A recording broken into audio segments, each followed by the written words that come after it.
That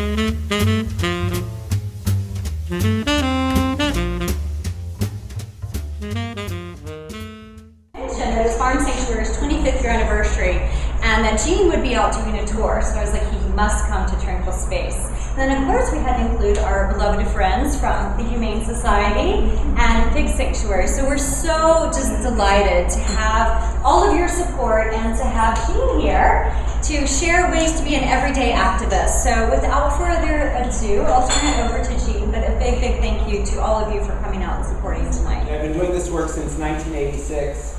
And at first I didn't know a heck of a lot about what was happening to animals on farms. In fact, I didn't grow up on a farm. I grew up in Los Angeles.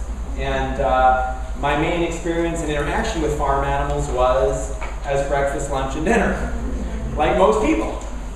And in fact, as a kid, I actually did commercials for McDonald's. So I grew up like, eating meat without really thinking about it. And I think most of us have that same experience, and how we spend money is a vote for a particular kind of business. So if we vote for McDonald's, we're going to be supporting and helping to promote and create a certain kind of world. But if instead we're supporting a local organic farmer who's growing local vegetables, we're supporting that kind of a business. And the market is a very important place where change happens. And the thing about it that is also, I think, so empowering is that there's things in this world that are out of our control. But when it comes to what we purchase and what we eat, we have a lot of control. And we can make small choices that ultimately have big consequences. I think it's important for our elected officials to hear from people who care about these issues. So if you're in the District of Columbia, that's kind of tough.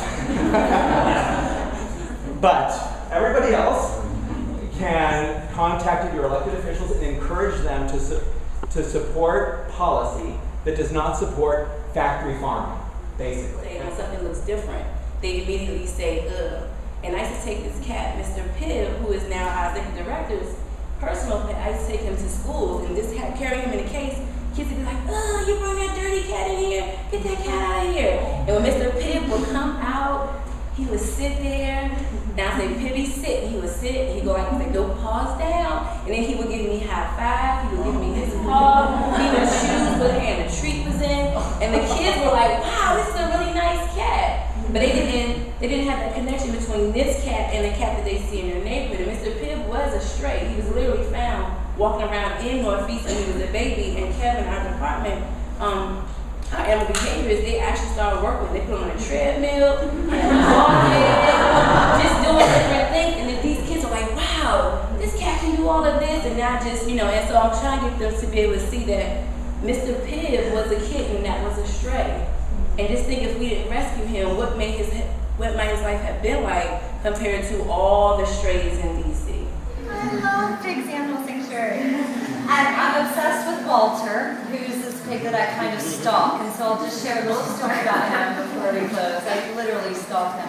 So Walter, along with two piglets that I met at Farm Sanctuary, Bob and Kim, last year. This is a very common story, unfortunately, but pigs falling off transport trucks, little piglets. And so Walter's one of those that fell off in North Carolina, and Bob and Kim, I'm not sure where they fell off, but got to meet them, and they're absolutely darling at the Pig Sanctuary. And I think they have a new one, Petunia. They like animal crackers, in case you're curious. So I'm checking out at like the local grocery store in West Virginia, and I'm buying like all these animal crackers. And the lady's like, so what are you going to do with these? And I was like, oh, I take them to the Pig Sanctuary. They really like animal crackers. She's like, we have a pig. I said, well, you should get him some animal crackers. She was like, okay. Kind of freaked her out. So,